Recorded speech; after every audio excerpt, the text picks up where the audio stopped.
FNF is a game that needs no introduction. Going from a small game jam project to viral sensation, many people know and have played FNF. And while FNF was widely praised for its unique art style and music, it also got a lot of criticism from its problems with how it played and eventually its amount of updates and content. But it's been almost 5 years since FNF was released. So with all that time and money spent on FNF, today I'll be going over FNF's past criticisms and seeing if it has been fixed. To answer the question, is Friday Night Funkin' finally good? Now, I'll be going over FNF's biggest flaws and criticisms in 3 sections, and seeing if FNF has actually addressed the issues with them, starting with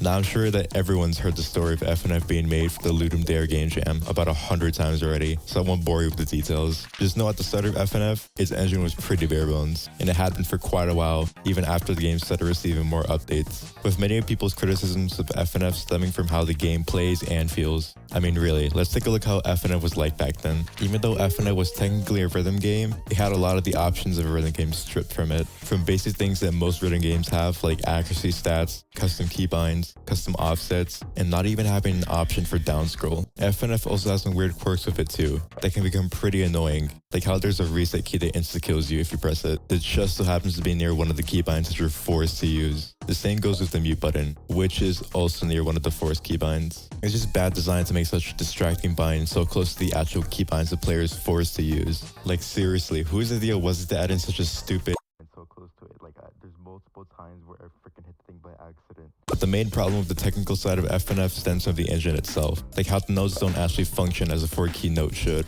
As instead of each of the 4 arrows being individually separate to see which notes you hit, it's instead one big check that checks which arrows you hit one at a time. Problem with the system is when notes start to come closer to each other. It can't properly check which notes were hit and weren't, leading to dropped inputs, where notes where you hit on time still doesn't count in the game, making the game just feel bad to play. Also, some of the charting in the game being is probably another factor. All these issues with FNF had led to many rhythm gamers to brush off FNF as just another simple flash rhythm game that's simply a dying trend. I think it's really going to struggle to retain its current audience, and a lot of people are going to be disinterested over time.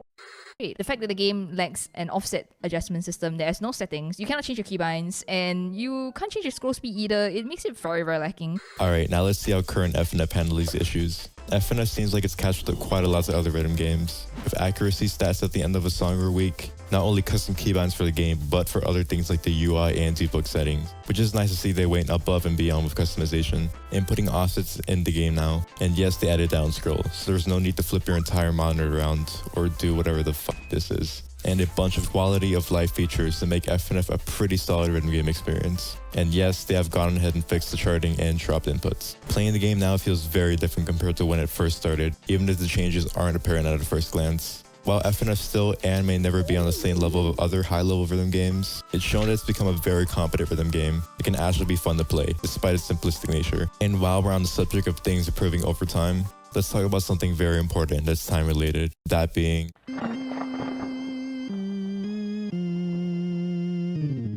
FNF's updates weren't actually much of a problem when FNF was first starting out, with each update being a new week that came out at a reasonable time, although the problem of updates would start after the release of week 7.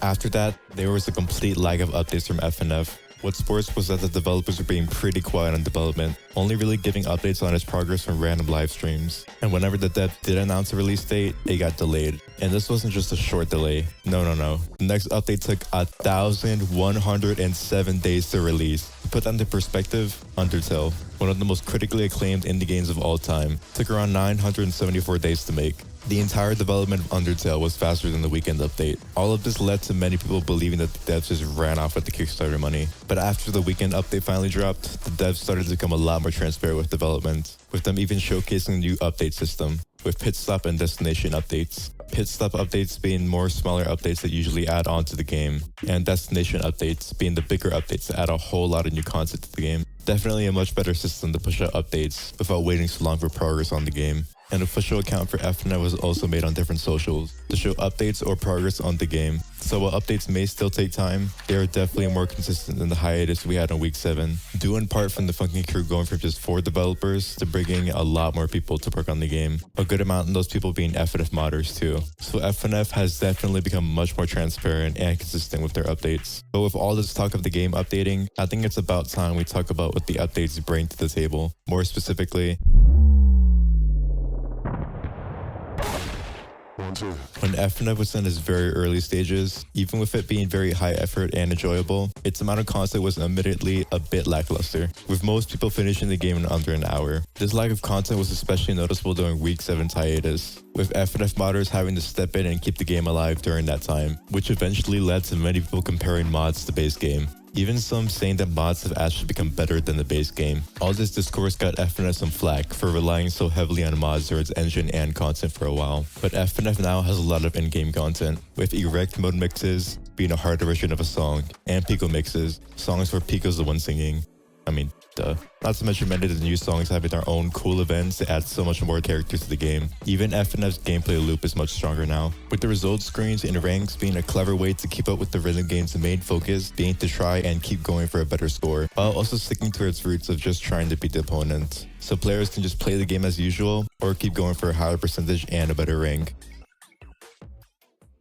Friday Night Funkin has changed a lot these past 5 years, and despite its flaws at the start, and even still having a few currently, overall FNF has become an amazing experience to play, mod, and just support. It's become an incredible love letter to not only Newgrounds, but the rhythm games and the community. FNF not only managed to fix its problems, it excelled and became its very own thing that many people strive to achieve its same impact. FNF has become the ultimate rhythm gaming experience. Probably.